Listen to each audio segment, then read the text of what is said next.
tayo lahat. And again, good morning po. I'm sorry to disturb you for this very crucial time na holiday season na nandito pa tayo. Anyway, yeah. Para mabilis po tayo.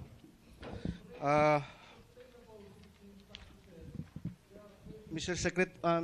Secretary, can you please acknowledge our resource persons for today's committee hearing? Yes, Mr. Chair. For today's budget deliberation on the proposed fiscal year 2026 annual budget, we have the Provincial Administrator, Attorney Christopher Mamawag, Ms. Teresa F. Respicio, the Provincial Budget Officer, Ms. Maria Teresa Araneta A. Flores, the Provincial Treasurer, Ms. Antonietta M. Bulan, the Provincial Accountant. We have Attorney Eduardo R. Cabantac, the Provincial Planning and Development Coordinator, Mr. Rodrigo T. Sawit, Provincial GSO, Attorney Alicia Ashley V. Pintukan, the OIC of Piaco, and Ms. Gina G. Rivero, the Provincial Social Welfare and Development Officer. With them are their assistant, Ms. Cherry B. Gregorio, Assistant Provincial Treasurer, Ms. Rosana E. Marquez, Assistant Provincial Accountant, Ms. Resi M. Viloria, Assistant Provincial Accountant, and Ms. Lalaine Del Mendo, Assistant Provincial Planning and Development Coordinator.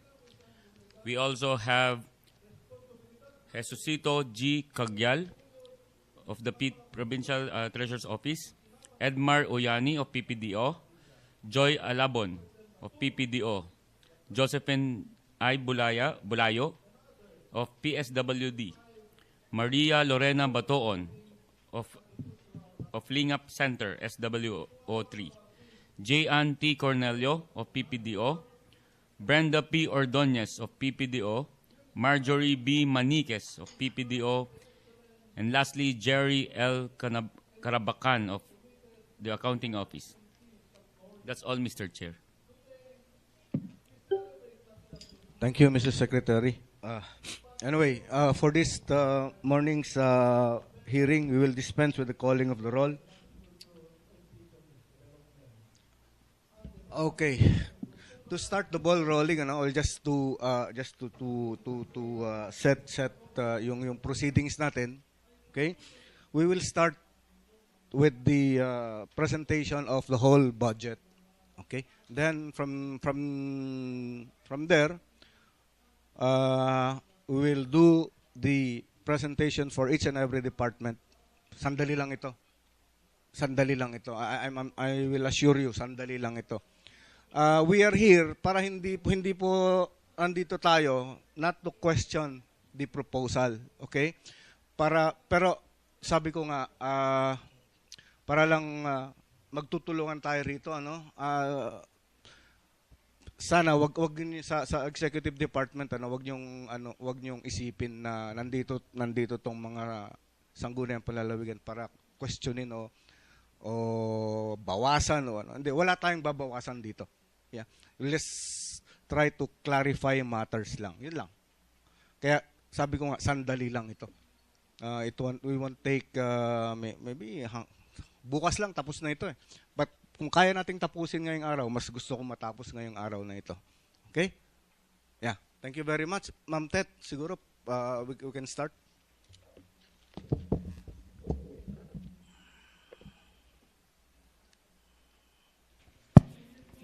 Good morning, everyone.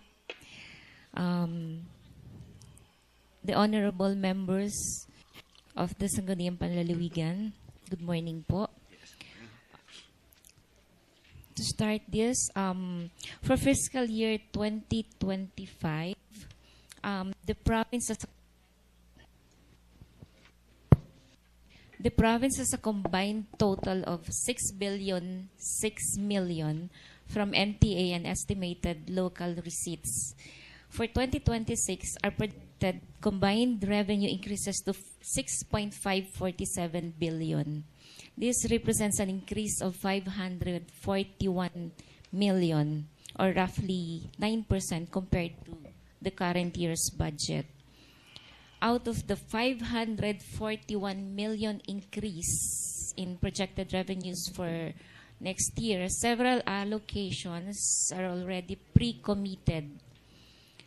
These are pre-committed to mandatory expenditures.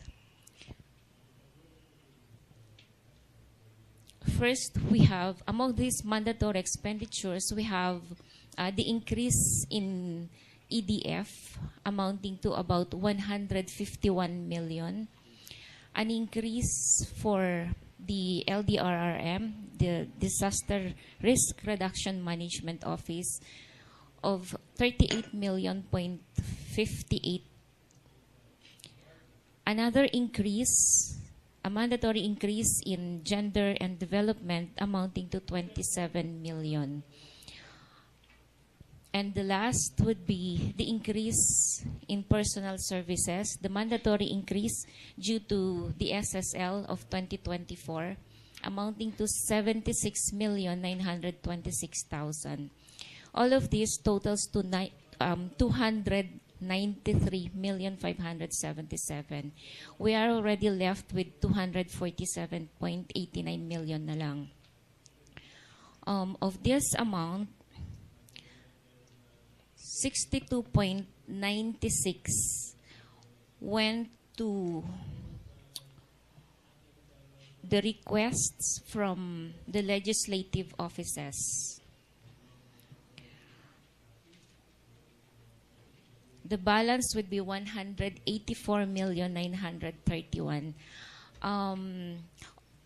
Ito pong 184 million, I had already communicated this with the governor. Ang sabi niya, 150 million ilagay daw po sa Pralay procurement for next year. And then the rest, nilagay ko po sa purchase ng street lights, solar street lights for all the barangays in the province.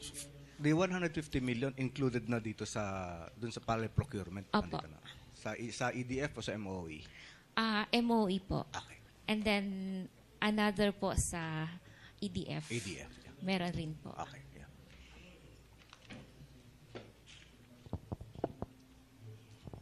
Yeah. Okay. Okay. Thank you. Thank you. Yes. Wala na tayong magagawa kasi dun sa mga mandatory recall list provisions, ano? 20%, GAD, the PDRMO, then ano pa ba? Wala na. Oo, sa Calamity Fund, wala na tayong magagawa doon talaga.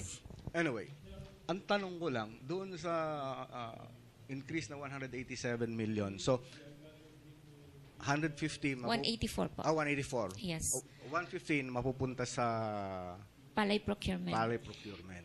Ang requirement niya po was 500 million. Yeah, yeah. There's an existing 200 million for the current year. Yes. So, ubus na rin po. So, since status ko,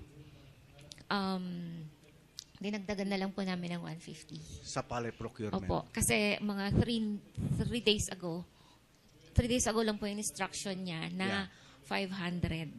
Hindi na Po? hindi nagkasya. Hindi po nagkasya. 350 lang po dito sa MOE. And then, the balance, sinalo na po ng EDF. EDF. Okay. Thank you. Good. So, makikita naman natin yun mamaya. Anyway, dito muna ako sa local sources. For 2026, we are projecting a 523 million from local sources.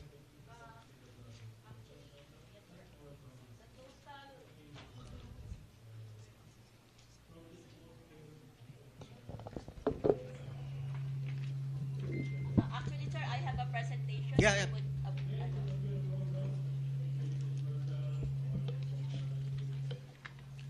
So in that case, can we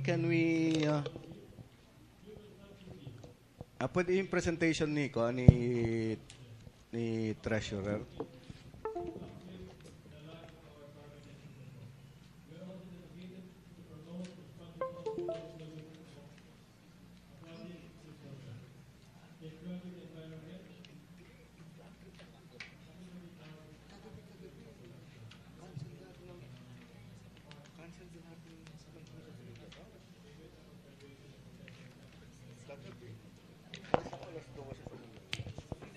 Uh,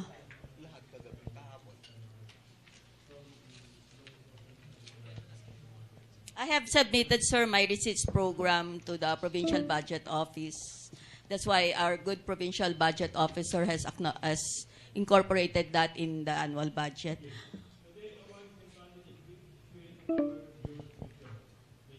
Actually, sir, the total receipts from local sources is 608 million. 608 million to include regular and the non-income resources. As you can see in our presentation, sir, for 2023, 24, and our actual collections for 2025 is reflected therein. We we estimated in 2023 890 million, but as you can see, sir, the actual collections was only 483 or almost 484 million. For 2024, medyo malaki ho yung pineg po natin, but the actual collections was 577.6 million. And for 2025, we projected 821.5 million, but as of November, well, it reflects a good showing, but still we have registered a shortfall of 190 with only 1 month to go. So for 2026, nilagay na ho namin sa medyo realistic yung ating projected increase in collections. So, or projected estimated collection, or I mean our estimated collections, which is, as I mentioned earlier, sir, is 608 million. So, this is the breakdown. I can provide you, sir, a hard copy para ho mas mabilis, as you said earlier, for real property tax. These are the regular sources for 2024, vis-a-vis 2025, and our proposal for 2026, which is medyo lumiit ho because, as you know po, yung 2025 dito ho nagdagsaan ang RPT collections because they are availing of the amnesty. So talaga hong malaki ho ang collections natin ngayon 2025. But since 2026, matatapos na ho by July 5 yung amnesty natin as granted by the RP Vara, we projected 75 million. Okay? Sige na po. And then for business tax, ito po 25 million ang pinoject natin because amusement tax, well, kung considering nil na ho yan, printing and publication, franchise tax, ito lang ho sa tax on gravel and sand, tulungan niyo po kami para makahingi kami ng tulong sa Enro on the mas magandang collection because we recorded significant decrease in our tax on gravel and sand and extraction fees because in 2024 we collected 52.2 million, but for 2025 patapos na po yung taon, but almost 30 million lang po yung collections natin, without reducing the number of task force and other related expenditures. So, 2026, naglagay ho kami ng 21.8 million or a total of 120 million for the total tax revenue. Okay, next. For non-tax revenue, ito na ho yung mga permits and licenses, etc. Hospital charges po, makikita ho na for 2024, 381 million. For 2025, 463 million na ho tayo as of November. But for 2026, 396 million ho yung pineg namin. Because nakita ho namin doon sa 463 million collections natin, meron pong mga prior year collections kasi yung PhilHealth na nagdagsaan, nagbayad sila during this year. So, of course, we wouldn't expect that by next year. So, nilagay na ho namin sa more realistic amount of 396,000. So, total for non-tax revenue is 403 million. Next. And then, non-tax, that's the total of the tax revenue and the non-tax. For total local sources is 523. Pero may dagdag pa ho tayo na receipts from local sources. Ito na ho yung, well, nilagay na ho namin dyan, external sources, national tax allotment, and then i-forward ho yung total local sources kanina na 523. So we have a total regular income of 6,577,970. We have other sources. Next, non-income receipts. So proceeds from sale of assets. Hopefully by 2026 mag-dispose po ang ating auction committee through the GSO ng ating mga disposable assets. So we peg a 5 million income on that. And then, collection of loan receivables. Ito po yung mga pinapautang ho sa ating mga cooperative. So we peg the 10 million collections. And then, for other miscellaneous operating service income, mga rentals, etc., we peg 15 million. Just like the Bancheto by next year, by this year and next year, may mga collections po tayo dyan, so 15 million. And hopefully, magkaroon ho tayo ng sales from operations of the Isabela Grains Complex and for drying centers, so we peg 50 million. So we have an additional 80 million po na local sources, income from local sources expected from these sources. Okay, next. So that's 523 plus the 80 million plus 5 million interest income on deposits natin, 4.4, and mga other miscellaneous pa po, total of 85.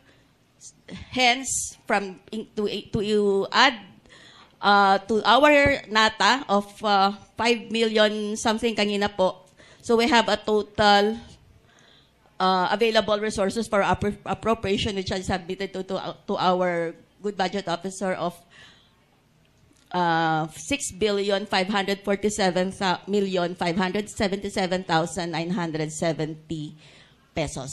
So, well, as mentioned in the several fora conducted, hindi pa ho tayo operate on the special health fund. That's why, as you can see, lahat ho ng collections related to health, especially the income from hospitals, are still included or commingled with our other local sources. Dahil according to PhilHealth, DOH, etc., hindi pa naman na-establish yung HCPN. So, Okay. this is favorable for us kasi na-consider pa ho natin sa income natin yung nabanggit ko ho kanina na sources and then the national tax allotment. So, that's it, sir. From local sources Okay. is 608 million, and the nata is 5,939. So, yan po ang ating income, sir. Thank you. Thank you. Thank you, sir. Pabalik nga dun sa slide number 1.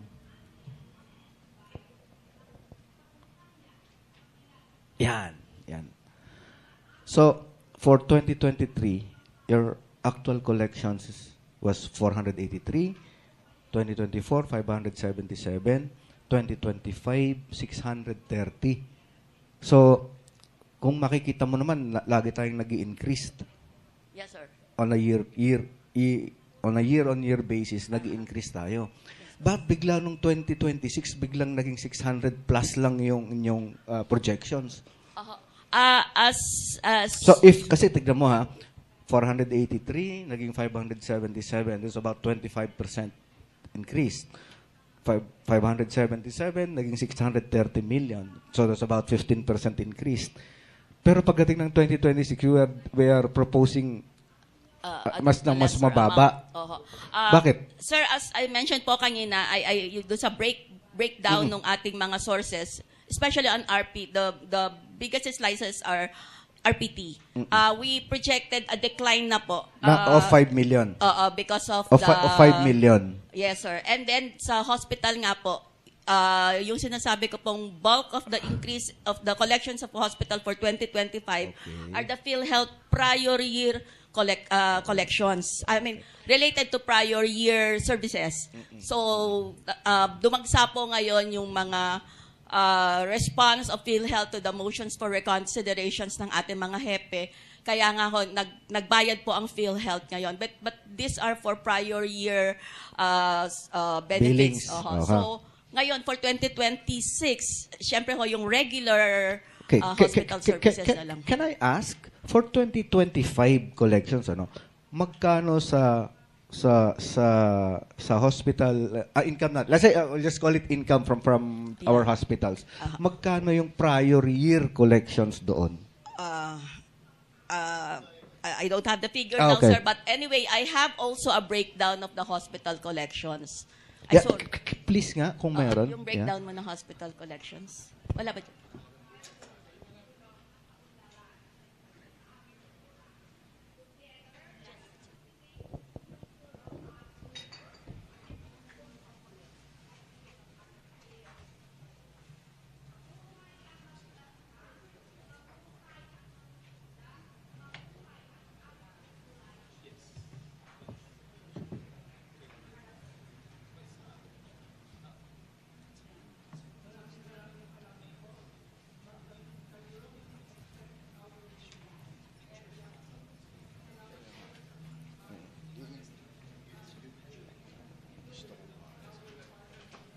Yan. Yan. Okay. So, okay, yan. Yan, okay. So you were saying, Madam Treasurer, that kaya naging lumaki yan 2025 collections because of prior year billings and charges na hindi nababayaran ng PCS, That's true, sir. ng PhilHealth. As you can see, sir, yun lumaki bigla. Yeah, but then again, I'm looking at 2023 and 2024 dun sa PHIC hospital charges yan, di ba? That's line 5. From 2023 to 2024, meron kang increase na 63 million. And from 2024 to 2025, meron ka ring increase na that's about 70 million. That's almost 100, more than 100 million. Yeah, sir. let's say 110 million, 110 million. more or less. So, That's the bulk, sir. am I correct na yung prior year is about 40 million? Yeah, if Yes, sir, kasi more or kung less. Kasi 60,000 million. Kasi 60 million. To- So naging 100 million. So ang prior year collections mo, I mean billing mo was is only 40 million. So kung tatanggalin ko yung 40 million do sa 374 million, so from in 2025 nakakolekta tayo ng 314 million. 330 million na puwera yung prior years. Hindi ba natin pwedeng gawin din yan na basis for 2026? Kasi, look, we are investing in our hospital equipments. Di ba? So, pag nag-invest tayo, dapat may corresponding income. Additional, dapat. Logically. Di ba? No, yun lang yung tinitignan ko. Kasi, sabi ko nga, if the reason for 2020, the surge in the 2025 collection was prior year billings, which is about 40 million. So, tignan ko nga yung meron kang ganito, for 2026, for the proposed 2026, meron kang ganyan? Yan. Meron? For breakdown, sir. Yes, As of yes, now, please. sir, kasi Wala. when we make, sir, kasi sabi nga ho ni, I leave it to the discretion of the provincial health officer to Okay. make the Yeah, can you take note? corresponding, Yun yung sinasabi ko. Na That's para maano natin yung dun sa ano. Mr. Chair. Yes. Yes. Ma'am Tess, Madam Treasurer. Yes, sir. Ma'am, sa tingin nyo ba yung previous collection lang yung dapat na binayaran ng PhilHealth yung, sa previous years na dapat na kolektahin, yun po yung nagtaas ng increase natin ng ano? Hindi ko po kaya, because ang PhilHealth po kasi, nag-start po silang magtaas ng rate Case rate. nitong February 2025 eh. Baka yun doon po nang galing yung malaking increase because kahit tayo lahat nag-increase din ng premium eh. Ang binabayaran sa ano and then yung in return ang taas din ho ng collection ng ano ng PhilHealth po ngayon. Hindi po kaya diyan nang galing po yun? Partly sir, because sabi nga ho kung titingnan natin, i-analyze natin, the 40 million would be the prior year collections, but makikita rin ho na meron din hong other hospital fees, charges na Nag-increase. Yes. Kasi sa But hindi base ganun but kalaki. Hindi naman ganun kalaki yung case rates. Sorry. on a personal ano po ano, Yeah. halos 100% po yung increase niya eh. Yung collection ng PF and pati ho yung nakukuha ng hospitals, halos 100% po yung increase kaya ang laki po eh ng ano kaya baka hindi ho kaya doon nang galing yung increase ng collection ho natin. Well, partly sir, but the bulk would be that's the as I mentioned earlier. Doon nakita ho namin na may mga dagsa ng collections natin or Okay. pumasok na PhilHealth. By the way, the PhilHealth professional fees not included here, sir. Hindi, I mean yung collection po natin Sa sa, di ba income. 80% po yun, yung income mo ng ano. So partly, yes. That's why ang pinag nga ho namin for hospital charges is almost 400 million. I agree with the Congressman, Board Member Panganiban. Ma'am, we have to, kasi ang sabi po niya, we're investing in our, doon po sa ating mga equipments po, ano. Yes. We really have to be competitive because if you notice, if you have observed, the CIMC, ang atin pong, they are very aggressive. Hindi po naman to tayo nakikipag-compete sa kanila, no? But you see, they will be procuring an MRI, CT scan, and everything. And kung tayo, mahuhuli po tayo. Nagsusulputan po ang mga malalaking private hospitals dito. We really have to also be competitive. And don't forget that I think the governor has the intention to improve all the hospitals, district hospitals sa ating dito yung FND, and I think he is already contemplating on asking for additional loan for that.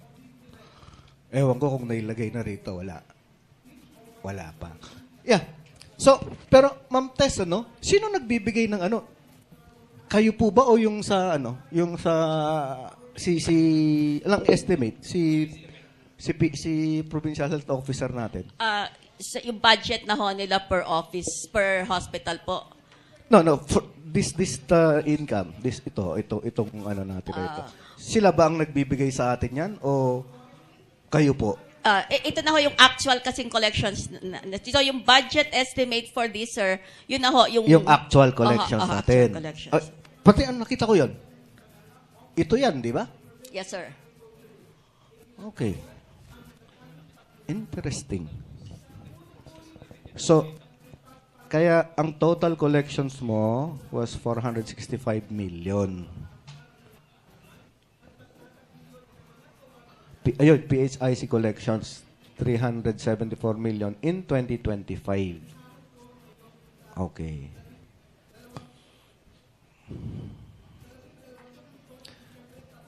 For this item, sa proposed 2026 natin, magkano po? Ang total na po, sir, is magkano ang binudget natin?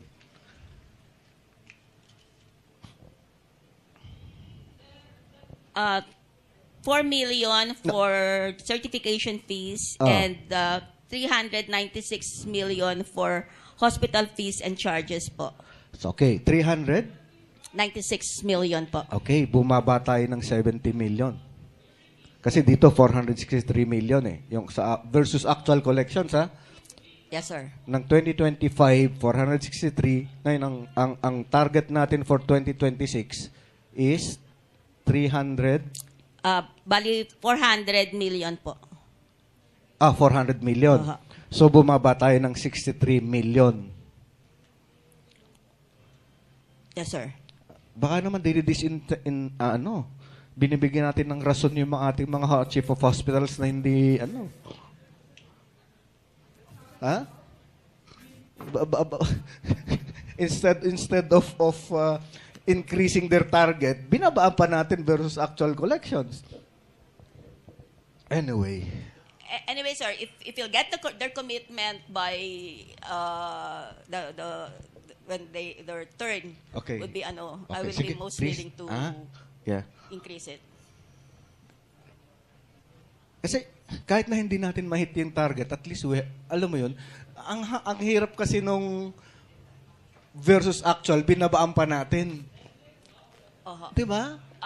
Ang ginawa po kasi namin noon is parang inilapit na namin sa katotohanan para pagdating po sabi ko nga ho yung shortfall na Kaya nga, yung shortfall na nagre-register every year po kasi actually it's the finance committee na nagkakaroon ng problema towards the last quarter of the year kung saan hahanapin sa kayo habol.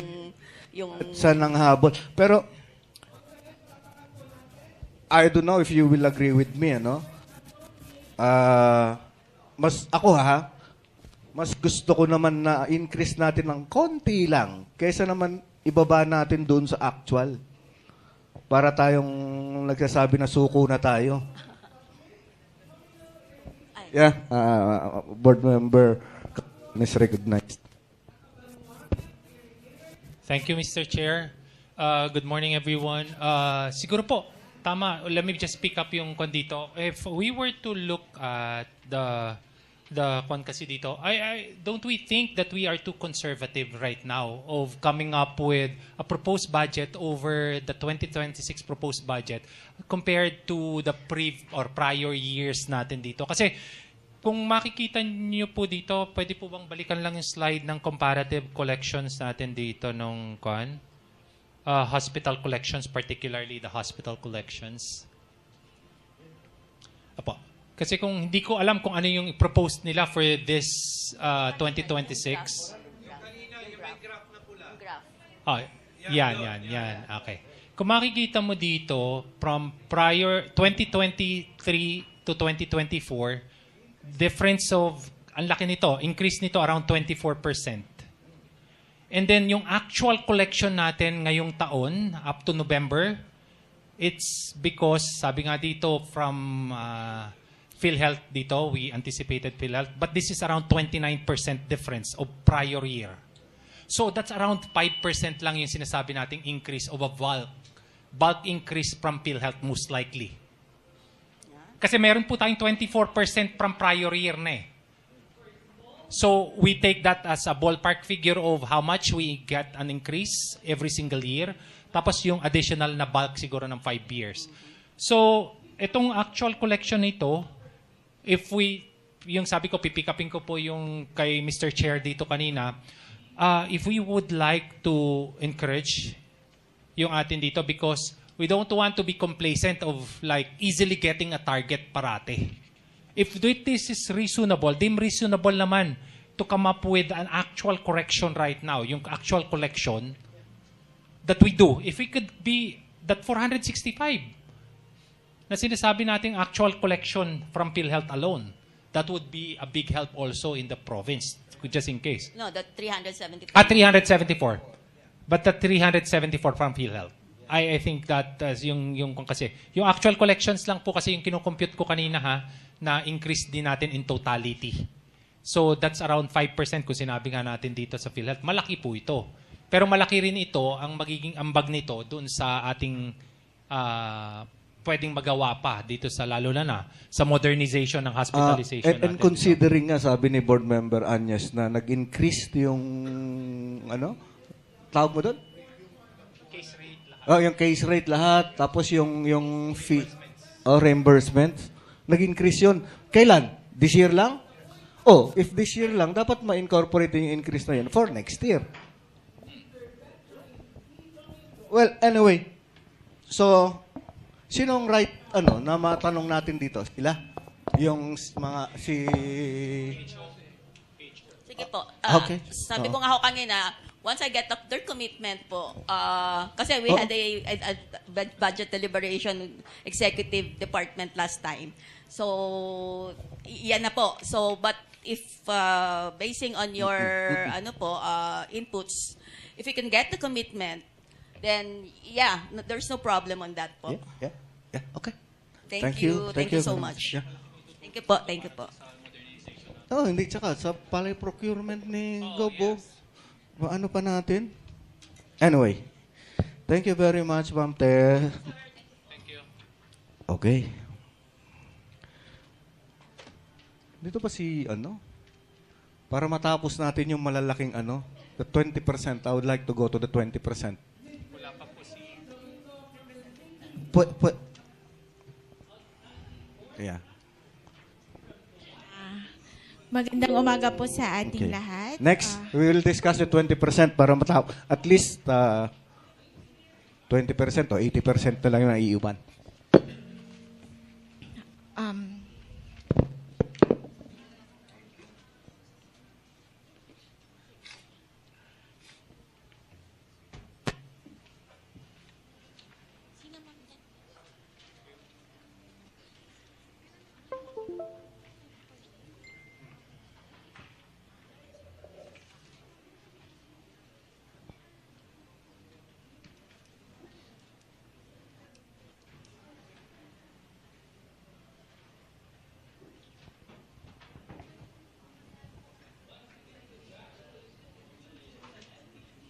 Okay po. Yes. Again, magandang umaga po sa ating lahat. So, for our mandatory 20% development fund, our proposed for 2026 amounts to about 1 billion and 188 million pesos po. So, as you can see po, the first line items, these are actually mandatory. So, these are the payment of loan principal and interest from our loans from DBP and LBP amounting to 139 million and 42 million pesos po. And then, there's also allocation po for our social welfare protection, particularly the PALAY procurement distribution program, which I think already mentioned by Ma'am Tet a while ago. So, for the 20% DF, we have 850 million po for the PALAY procurement and rice distribution program. And then we also have here po about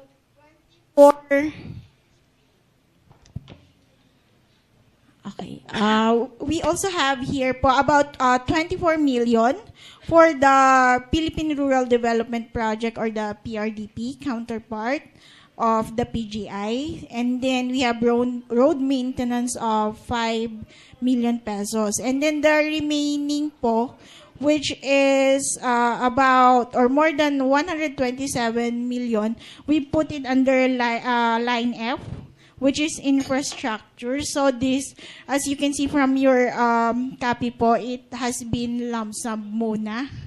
I think our PPDC, Attorney Eduardo Cabanda, have already talked with our Honorable SP, Jose Pangilinan, na for the meantime po, yung remaining amount na 127 million is i-park muna here and then i-itemize na lang po later on. So, yun lang po.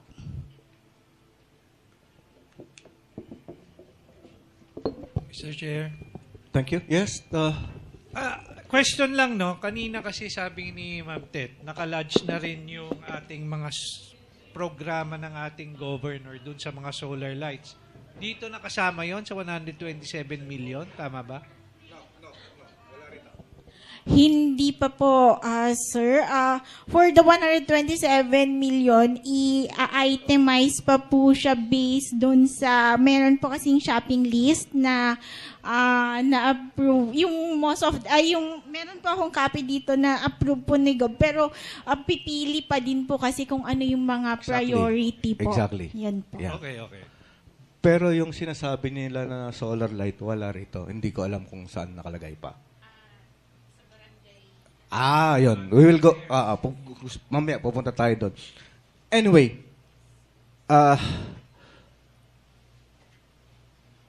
dito ba sa social welfare protection, pinapayagan tayo na ilagay natin dito yung palay procurement? Hindi ba dapat rice distribution program lang ito? Because magkaiba yung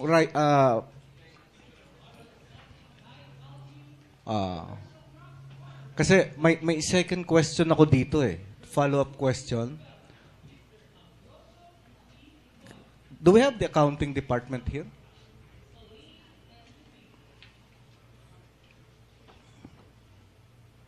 Kasi when you say palay procurement and rice distribution for social welfare, hindi mo na pwede ipamigay yung palay. Rice distribution, pwede. Pag palay procurement, either ilagay mo ito sa MOE mo or special program.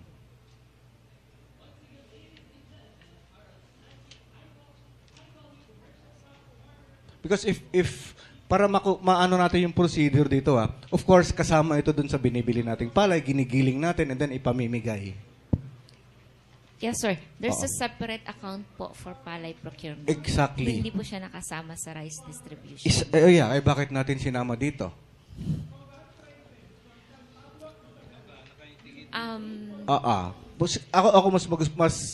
If I were, lagyan na natin rice distribution program. Yes, sir. Initially po kasi, si Governor asked 150 million additional for palay procurement. And then, 3 nights ago, nag-message siya, make it 500. So, yung 150, pinakiusap ko po kay Attorney Cabantac kung po pwede sa EDF niya. And then he said, yes. So, ito na po yun, malamang yung Kaya nga, 150. siguro huwag na nating ilagay rito ng palay. Pinagsama lang po niya. Yeah. Huwag mo na ilagay. Rice distribution na lang. Tayo na nagkakaintindihan doon. Nakasama yun sa palay procurement. Yes, sir. Ha? Yes po. Yung title lang yun Yes Kasi baka po. pag nakita ito, baka questionin pa tayo ng DBM. Noted po. Previous year ba, dito sa EDF, naglalagay kayo ng palay procurement? Nasa separate account po siya. Yeah, wala dito, di ba? Hindi po kasama sa Oo. rice That's distribution. just ano ko yun Baka mamaya ma-question tayo rito. Hindi po. If this is the first time. Pero kung previous years meron na kayong palay procurement sa EDF, pero palagi ko bawal yan Opo. I think this 850 million po is composed of 150 million for palay procurement and the balance of 700 million. Yun po yung sa Sabihin rice na lang natin na distribution. rice procurement. Yun dito. Okay. Huwag palay. Di ba? Rice procurement and distribution. Tapos na. Okay. Okay? Pakit-note nyo yan, Noted po, sir. Thank you Oo. po. Okay. Kayo mga bossing, wala. Tapos dito sa ay nag-usap na kami ni Attorney Cabantac dito. For the meantime, dito muna lahat kasi hindi rin magkakasya lahat pagbibigyan lahat yung shopping list mo Yes, sir. Actually po, dito sa shopping list, ito, yung nasa akin po, yung approve pa lang din ni Gob. Meron pa pong iba pong na hindi po nilagay ito. Sobrang dami po. Sobra. Itong approve po ni Gob, 291 million na po. Wala pang hinihingi wala. ni Board Member Calderon. So, ipa-prioritize pa po. Pag nakita ni Board Member Calderon yung listahan mo, bakit di niya approve to? Yun Anyway, po. so nag-usap na kami na dito muna. Okay. para maintindihan din ng mga kasama kung ano, itong F, ganyan muna. Basta ang usapan, based ito dun sa listahan na nandun. Okay? Kasi hindi pa rin namin sigurado, baka hindi rin i-allow kasi ng DBM. Pero baka sakali.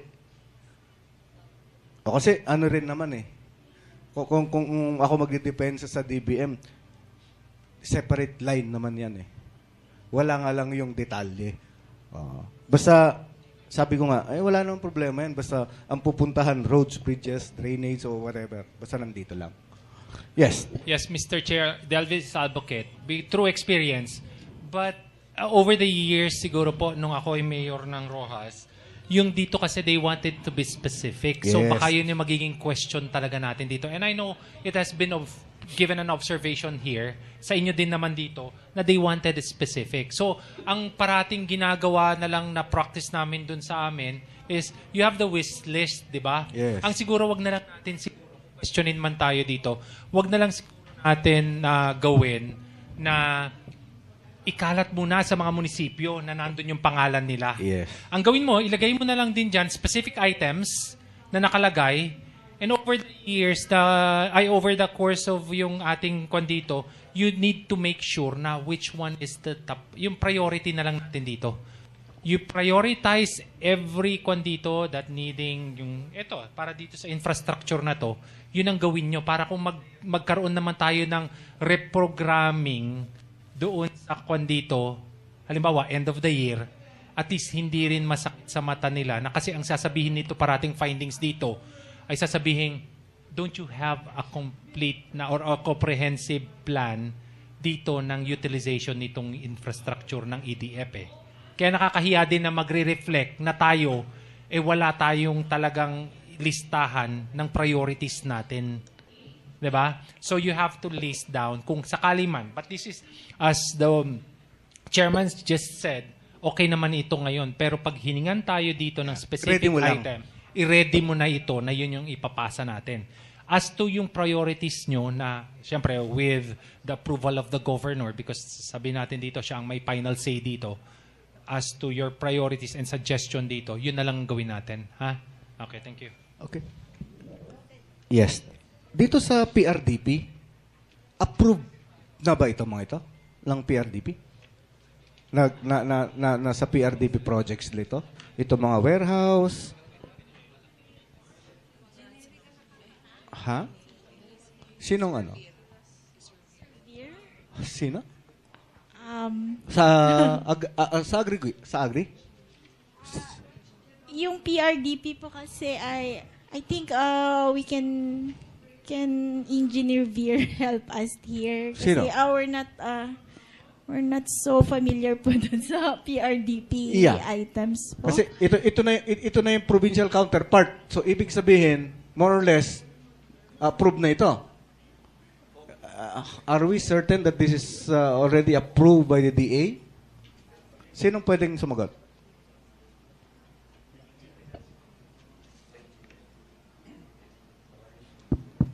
Sir, can I? Mr. Chair? Yes, ma'am. Based po sa IRR ng regulations with memorandum of agreement between DA and the provincial government of Isabela, sir, there are projects approved by the PRDP or central office sa DA, sir, na wherein these projects shall be downloaded to the concerned local government units, provided, sir, we pledge 30% counterpart or share out of the total cost na project to be downloaded. Yung provisions din po sa EDF, sir, after the implementation of the project, meron tayong agreement na maintenance shall be provided by the provincial government of Isabela for every project na na-meet niya na o kaya na subject to rehab na siya or repair. Understand. But ang tanong ko lang, itong tatlong specific projects na ito, na-apply na ba ito sa PRDP at anong status? Approved na ba ito?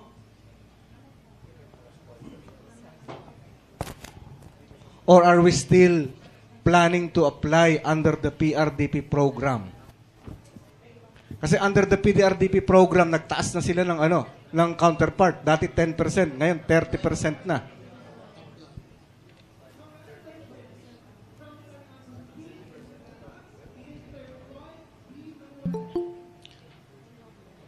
Okay.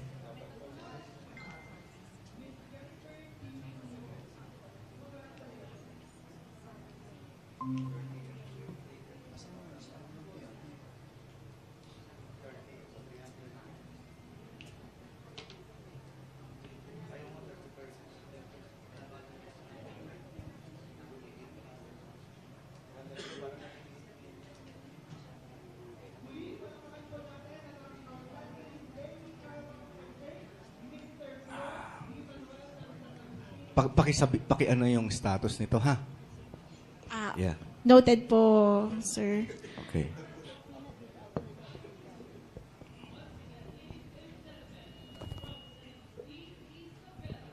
So, Ma'am Tet, yung sa 500 million na hinihingi ni Gov, hindi pa covered dito? Oo. 150 lang ang nandito. Kaya nga. So covered na lahat yung 500. 150 sa EDF and then 350 sa MOE. Okay. Kasi wishlist din niya yun eh. 500. Yeah. Yun din ang sinabi niya sa amin. Kaya 500 nga. So, okay na?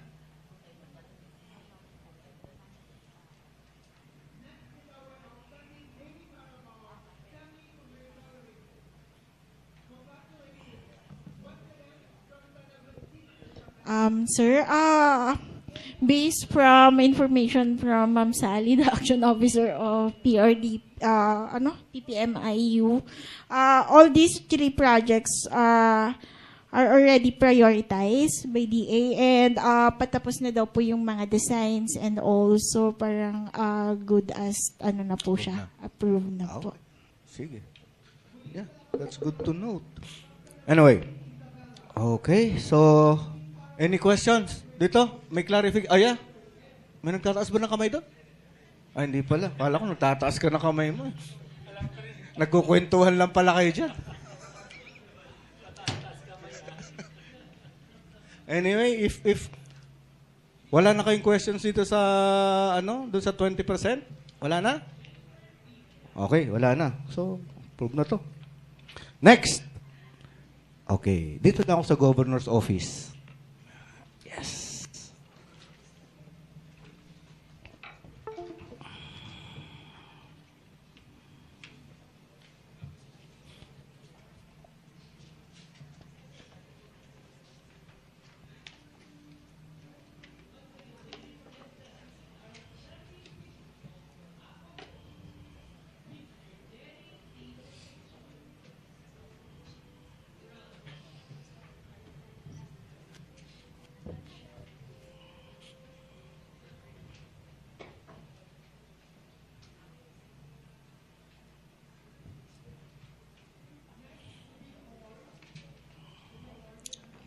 Rito.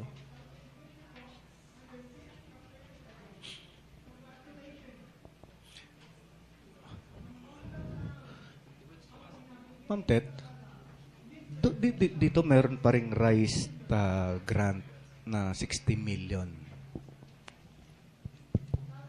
Sir, para po yan sa mga employees. Okay. Hindi po kasi siya pwede sa EDF. So, dito naman yan. Pag RISE para sa employees, dito siya. Yes. Sa grants ni Gov. Okay.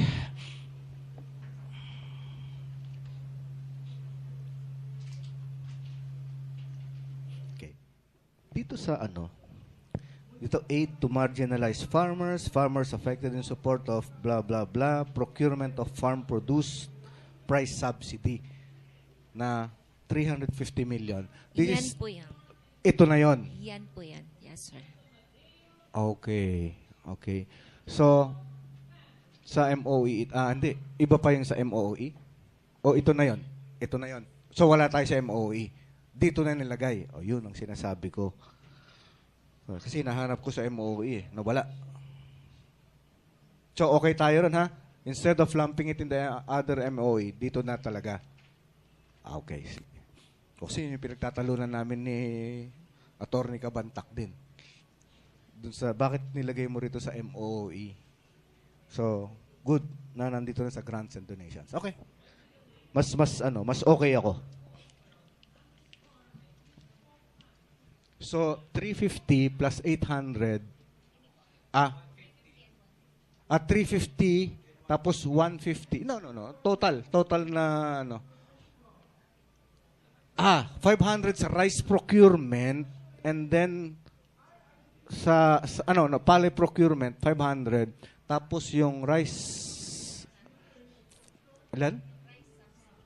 500. Rice subsidy, 500 din, di ba? 700 na po. 700. Saan nakalagay yung 200? Dun sa 850 po.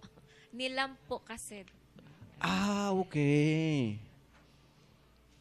So, bale, meron tayong, for rice procurement, 500. And then, 700 700 for rice dun subsidy. Okay. Nalilito. Okay. Sa accounting niya, anong take up nyo doon?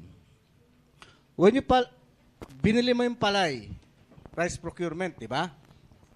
Giniling mo, ginawa mong bigas. Binigay mo sa DSWD, pinamigay. Anong recording nyo? Sir, for the palay procurement, sir, we account it as raw materials inventory sa IPIL. Now, when it comes to, when it passed the stage of processing sa milling department, turning it, the raw materials into finished product, we account also the rice inventory in each finished form. Sir, when these rice are being issued for distribution to various sectors, sir, then the province shall record income. Income? Yes, sir. Saan mo Pero nire-record? kung dole out, sir, Yeah.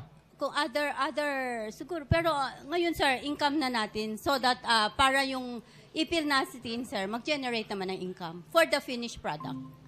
Yeah, pero pag ni-record mo na income yan, pagpapakita dun sa local source mo na income. That's why I'm asking, paano yun nire-record? Wala namang pinakita na income doon sa local source. Sir, kasi for this year, Oo. inaayos pa kasi ang record, sir, na wala pa kasi yung specific issuance to support yung pa-credit ng income. Yeah. So, kung lahat ng issuances in place na, sir, forwarded sa amin na fully distributed, that's the time we account the corresponding income from the transfer or issuance of this milled rice. Di ko maintindihan. Anyway, yes, ma'am. Kasi, the reason I'm asking, yung recording nung palay procurement saka rice distribution, baka mamaya double take up kayo. Yes. Sir, actually, kaya nga ho, last year, this current year, naglagay po kami ng 260 million income from sales from operation of the Isabela Grains Complex and the other drying centers. Yeah, for 2025, for this year. Pero so far, yun nga ho, wala pang ganong klaseng recording dahil ang nangyayari ho ngayon, with, yung supposed to be appropriations namin for rice distribution, wala na hong nagre-reflect na expense. Kasi nanggagaling na po doon sa Isabela Grains Complex or the Ipilichagwe Center yung mga dinidistribute. So it's more of recording na lang po ng inventory versus distribution. Nagsisiro out, sir, kasi wala hong nagre-reflect naman na expense. Well, the appropriation is not disturbed, kumbaga. We have appropriation for rice distribution. For example, it is reflected in the MOOE or the PPA of the Gov or the EDF. But right now, since ang stocks po na nadidistribute are the milled rice from the palay procured, wala na hong magre-reflect na expense. Kasi it's like, it's PGI spending. Pero hindi na ho na iba-voucher or ano. So, babangga So, doon sa appropriation. How do you account now? Uh, How do you account now for the palay procured versus yung kasi hindi paano ko halimbawa I have a 500 million appropriation for the palay procurement and I have another 700 million appropriation for the rice distribution.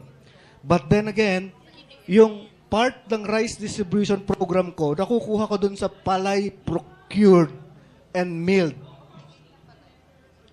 Paano ngayon yun?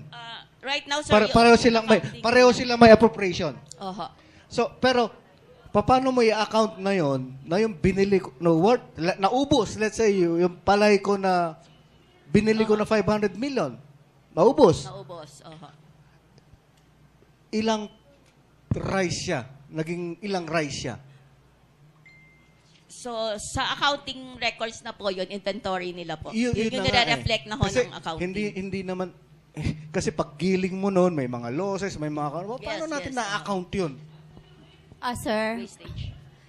actually, sir, sa operations ng EPL or Grain Center, sir, nakakaroon pa kami ng problem kasi, sir, eventually, sabi kasi, sir, ang request is for the EPL or Grain Center to become local economic enterprise na very rigid yata yung requirement. So, sir, pag bumili kami ng palay procurement, that will be accounted as obligations or expense. Pero sa setting ng economic enterprise kasi, sir, kung eventually the bank Wag muna tayo dun sa economic enterprise. Oo, sir. As it is. Sir, kung nagbili tayo ng palay, we account it as expense. Expense. Yeah. Bili ng palay. Yeah. Yung sa milling, sir, yung milled rice, we account the inventory. As income. Yeah. Tapos, sir, yung distribution for the various expense. sectors, i-expense din. Ulit. So, meron kang expense, meron kang income, meron kang expense. Yes, sir. Paano mo ina-account yung difference? Nung binili mo na palay, Sir, whatever is the difference between the issued rice or based on the fair market value ng rice, rice, sir, yes. that will be accounted as miscellaneous income. Or losses. Yes, sir.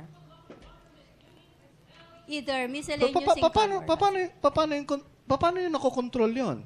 Paano yung control mechanism nun? Let's say, di ba iisa lang yung ating rice center. Yes, sir. Okay? At the end of the procurement program, di ba? Let's say, most likely, nauubos yan. Nauubos ba, Ma'am Tess? Ubus. Hindi. Halimbawa, yung appropriations for 2025, ubos, di ba? Ubos. Naibili na natin lahat ng palay.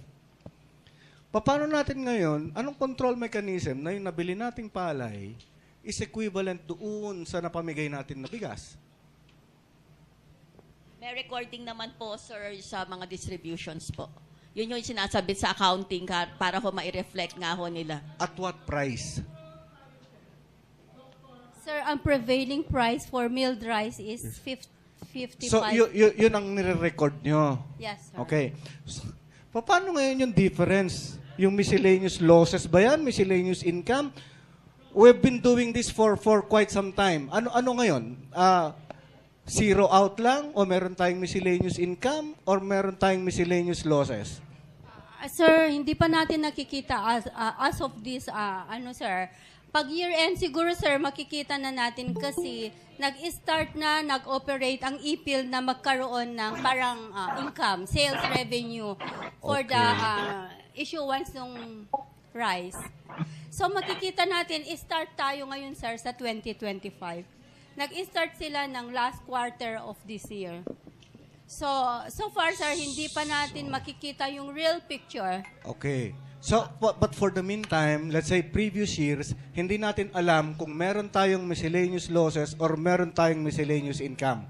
Yes, sir, kasi lahat outright expense based sa provision sa budget. Yun nga eh. Ah, So, sir. hindi natin makikita ngayon, okay? Alam mo, ang hirap niyan, ha? Ubusin natin ulit yung 500 million na appropriation for the palay procurement. Gagawin nating rice yun, di ba? Hindi natin alam kung magkanong naging equivalent rice nung 500 million na binili natin na palay. Hindi natin alam. Di ba? So, hindi natin alam kung nawawalan yung Kapitolyo, yung probinsya, or kumikita. Kasi wala tayong record eh. Sir, on our part naman, Oo. we have provided all the tools sa IPIL Grain Center to come up with the reports, including yung bigay namin ng templates para at the end of the year, sir, at least makikita naman natin kung ano yung status ng kanilang operations. Okay. Pero so far, ngayon, sir, hindi pa natin makikita unless magko-close kami ng books. Oh, but Kasi nag-start lang siya, sir. you're supposed to close your books every year.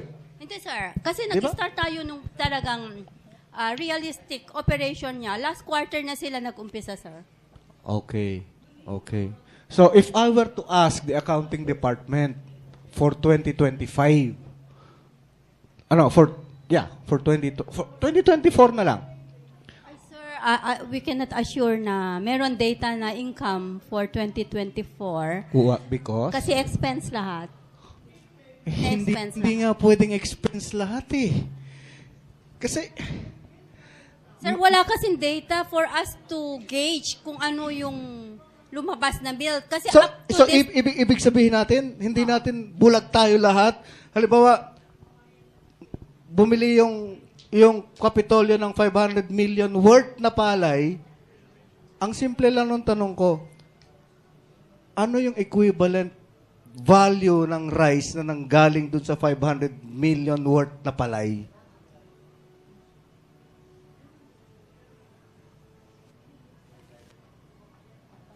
Yes. I don't know if this could add to the confusion. Pero actually, sir, we referred this to the Commission on Audit because I wanted nga ho na may mag-reflect na talaga na income. Kasi right now, ang nangyayari nga ho, parang offsetting, the palay procured and then the appropriations nga ho ng rice distribution ay nag-offset, nagpapanggaan na lang sila. Okay yun, talagang gano'n yun. But my question is, Income. anong basis ng offsetting? Anong basis ng offsetting? Sa recording. But if ang gusto kong i-add to sana na input is, as I was saying, gusto ho namin sana makita na ho yung income. But it's since PGI to PGI, parang one pocket of the PGI to another pocket of PGI, hindi ho, ayaw ho nila na may mag-reflect na parang gusto ko magresibo kami. Para, kumbaga, i-income na ho namin yon para ma-reflect nga ho dun sa additional local sources namin na operation ng palay operation center natin sa Tiague. But sabi ho nga ho ng PGI, dahil ng COA, hindi pwede because it's PGI also buying the ones na isi-sell din ng PGI.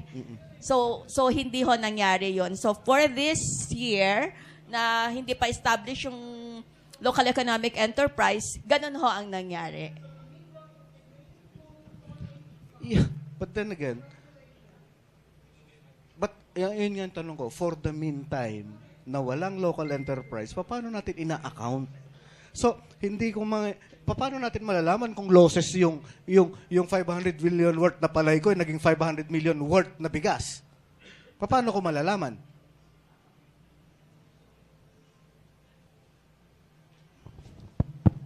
Sir, yan din ang dilemma namin, sir, sa... Patay tayo. Kung yung accounting Hindi, sir, hindi. department. Meron kasing unit or division Yes. na mag-operate ng unit.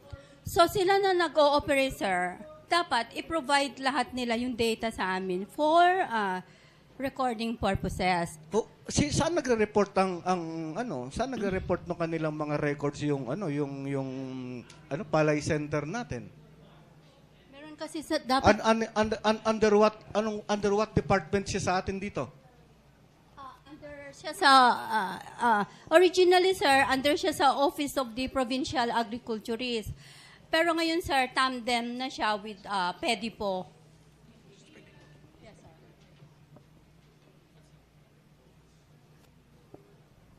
Ano yung pwede po?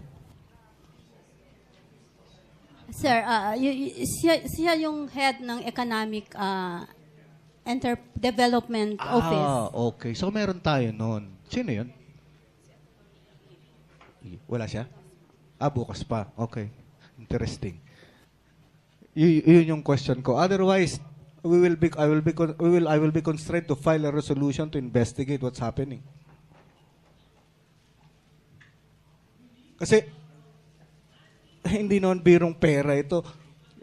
As Ma'am Tet, 500 million and then another 700 million. Maganda na eh. Maganda yung objective dahil nakatulong tayo. Yun lang ang ko is yung recording process. Okay? Thank you.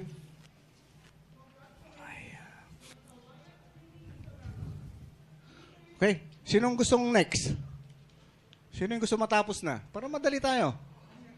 Okay. May significant increase ba yung GSO? Personal services? Na 2 million, sir. The Okay. same din last year yung budget, halos. Status ko lahat. Amin, Apo. Apo, sir. Okay. Apo. Yes, Mr. Chair.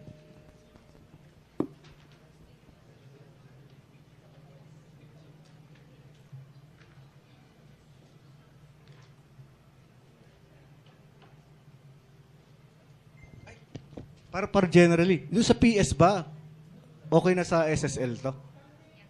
Na all offices? Okay. Di maganda.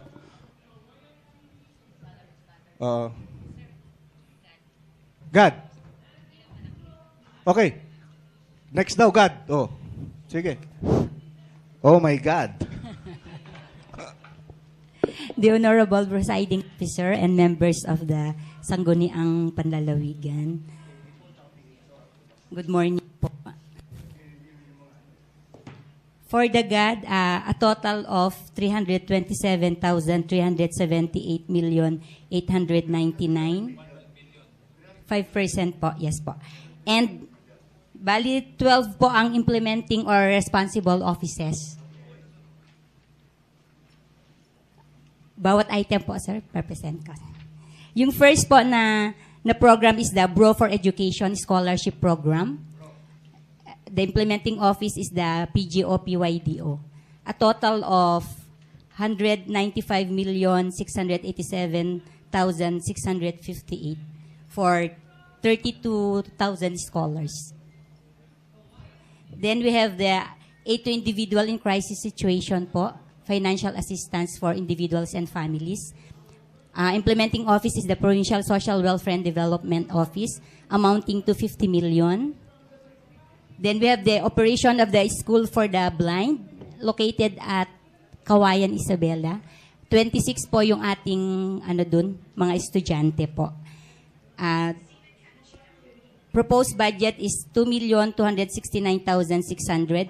Implementing office is the PGOM under the supervision of the Provincial Social Welfare and Development Office. Then we have the operation of the Isabela School for the Deaf, 3,132,123. responsible office is the PGO and under the supervision of the Provincial Social Welfare and Development Office. Then we have the SPES, or the Special Program for Employment of Students. Implementing office is the PESO, headed by Ma'am Jeng Reyes. 188 students po yung ating target for next year, amounting to 1,443,018 pesos. Isabela Recovery Initiatives to Support Enterprises, or the IRISE program. Implementing office is the Provincial Governor's Office. The head of the task force is Attorney Elizabeth Binag po. Proposed budget is 53,480,000. Then capability training for the Acta people of Palanan, amounting to 1 million. Implementing office is the Governor's Office. Family welfare program of the conduct of the Parent Effectiveness Service, or the EPES, 750,000. Implementing office is the PSWDO. Skills training program for marginalized women, 500,000. Livelihood assistance to senior citizens, 1 million po. Target natin is 10 groups po ng senior citizens. Then we have the IEC materials. Penro po yung ating implementing office, 675,000.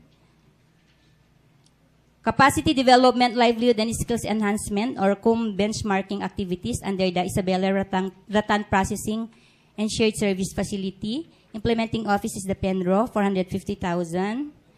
Capacity development and IEC through BCC. Under pa rin po sa Penro, 270,000. Solid waste management, 225,000, Penro.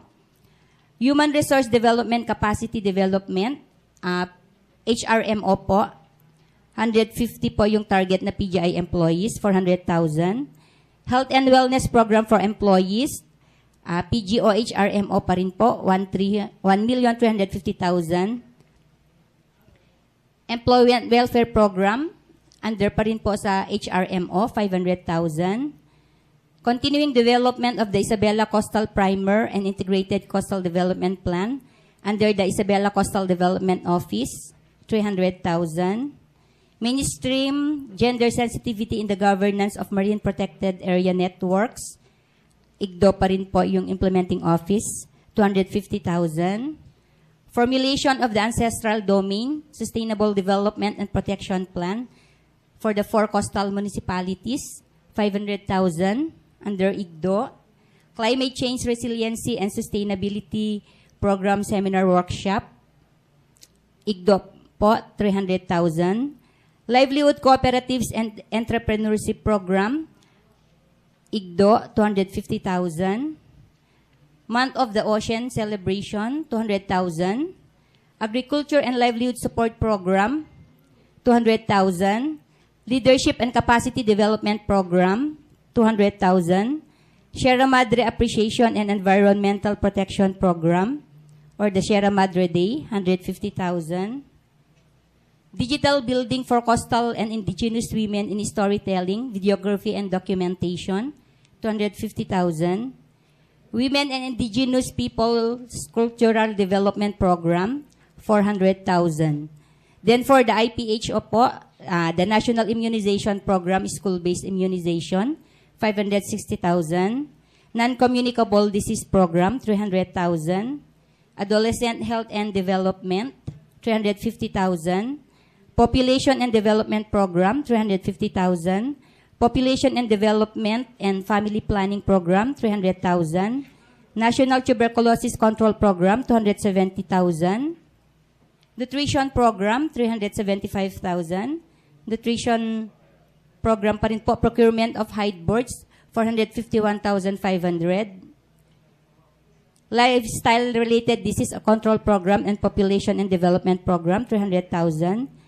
Strengthening Enhancement Training or Gender Mainstreaming, 500,000. Under po ito sa PCLEDO. PCLEDO pa rin po, Livelihood Development Program, 400,000. For the PLO, Seminar on Indigenous Peoples' Rights Act and Anti-Violence Against Women, Anti-Sexual Harassment, Safe Spaces Act and Anti-Photo Video Voyeurism, 450,000. Seminal workshop for VAUDES officials and members of Lupong Tagapamayapa, 450,000. Under the Isabela Tourism Office, capacity building training for tourism workers and or stakeholders, 750,000. Marketing and promotion of products, services, tourism sites and creative arts of the province, 700,000. Capacity building training for tourism workers and or stakeholders, 320,000. Capacity building training for tourism workers and stakeholders, 320,000.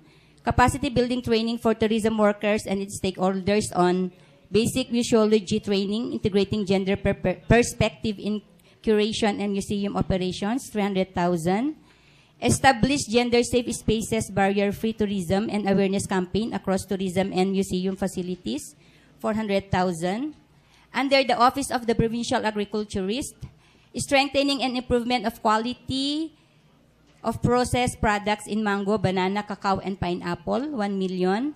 Strengthening marginalized women on entrepreneurship skills and provision of materials and equipment for dairy processing, 1 million. Then under the PGO and PSWD po, yung annual observance of the Women's Month. Then annual observance of the Proclamation number 1172 or the conduct of the Anti-Violence Against Women and Children 18-day campaign. Then the annual celebration of presidential proclamations on women and children's welfare development. Tinarget din po namin yung different residential care facilities ng provincial government po, namely the Women and Children Protection Center, the Lingap Center, Sabela School for the Deaf Center, amounting to 400,000. Then for the organization focus, capacity enhancement on God issues and concerns, 250,000 po. For a total of 327,378,899. Thank you.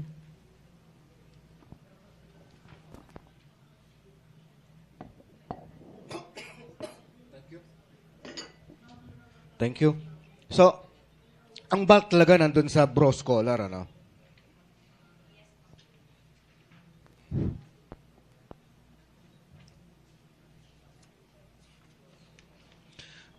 Tanong ko lang, yun dun sa mga, ano, yung implementing department. Yes po, sir. Okay? Andito lahat, di ba? ITO is here. Wala pa po yung iba, sir. Pang bukas saka mamaya. So, si Miss ITO po yung andito. Andito? Sir. Si Ma'am, Ma'am Joanne.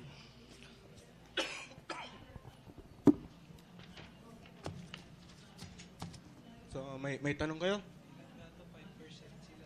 Oo. Yeah.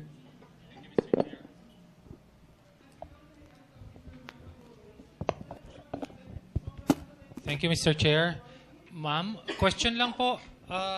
Regarding the operations of School for the Blind and School for the Deaf, Yes po, sir. mga in-house po ba yung mga kwa natin dito? Yes po, sir. For the Isabela School for the Deaf po, yung mga enrollees natin sa SPED Center po, naka-in-house po sila sa ating facility. Another question is, are we providing everything for them? Yes, sir. We provide, meals po. Pero weekdays lang po, sir. Bali, Monday to Friday. Muuwi po pa sila during weekend. Okay. The reason why I have asked you this is because we have also paid a student in our municipality of Rojas. So meron po sila kasi dito and then they were being charged charged. Pero, or asked to pay for something.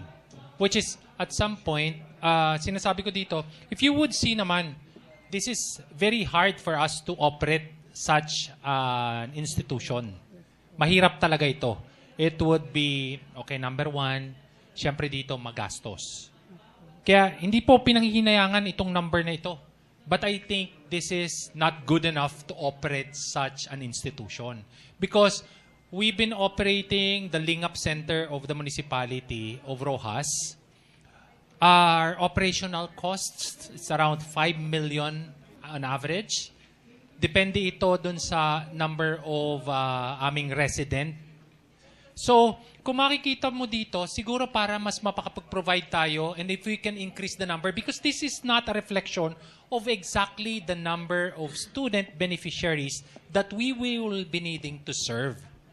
Kasi ang mahirap po sa atin dito sa Kwan, if you would see, all over the province and even in the region, napakaliit po at walang masyadong mga institusyon na kung saan they are taking this. And we wanted parati dito, since the GOD has bulk of this GOD budget.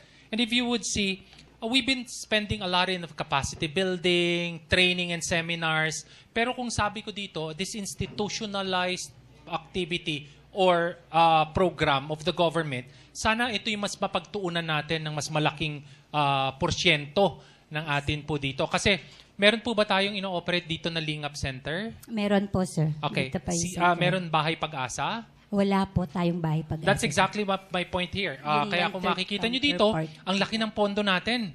Pero, and yet, wala tayong naisasama siguro na Bahay Pag-asa because hirap po ang munisipyo kung tutuusin. Dahil ang mga munisipyo, to operate that, medyo malaki.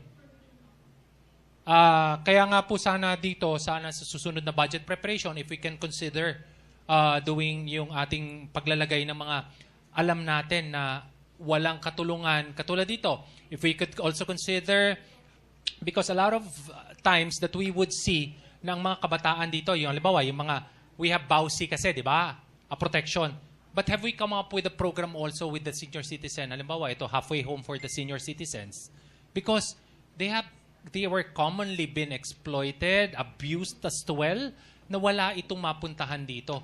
And another program siguro na pwede nating maikwan dito is hindi man natin ito kayang mailagay or ma-institutionalize dito na i-operate.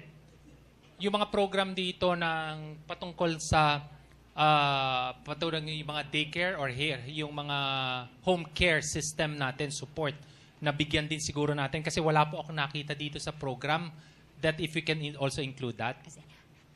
Copy, sir. Actually, sir, we have provincial model daycare center po. Nakalodge po yung funding niya sa main office po sa PSWDO. Meron po tayong daycare center dito, sir. Okay. And what does it do basically on the operations? Early childhood pa rin education sa sir. Nakalodge po sa sir, sa pondo ng PSWDO. Yun po ang nakakuan dito. And Hindi po siya nakalodge sa GAD po. Apo, specifically kasi ang mahirap po nito, yes, that is good for us to have alam mo, infrastructure lang. But ang commonly nagiging problema natin dito is who would handle. Because remember, it will not just be a building where we put them because there will be specific activities that they need to do. Lalong-lalo na ito, needing special care and special management. Hindi naman to katulad ng pinatayo, ipapasok sa ganitong kanto. We have a commonality na sinasabi dito. But a lot of those, halimbawa, yung sinasabi natin dito, mga katulad ng bulag at ng pipi at saka bingi na dito, they'll be needing special na care, di ba? And then, medyo mas may additional. Kaya siguro, ako, ang sinasabi ko dito, I don't think it would cost us a lot of investment when it comes to adding more budget in these programs. Kasi para sinasabi ko nga dito, this number, napakaliit nito kumpara dun sa actual population natin. Do we have an actual data of who are deaf, mute here in the in Isabela? Do we have that? Meron po, sir. Okay. Nakaipi daw po. Actual natin na kwan dito. Yes. Adult and yung mga students, children. Yes po. Kasi ang target natin dito is children. Children po. So, with this, what is the percentage of this number compared to the actual population?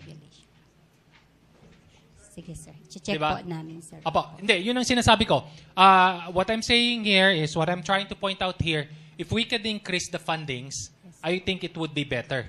Dahil ito, sabi ko, I don't think it will cause harm on us lessening the number of training and seminars compared to coming up with an institutionalized activities para dito sa mga ganito pong proyekto. Okay, thank you so much. Thank you so much po. Thank you. Okay. We will suspend the hearing for 1 hour. We will resume 1:30. Mag-lunch muna tayo. Thank you. Okay. Hearing suspended.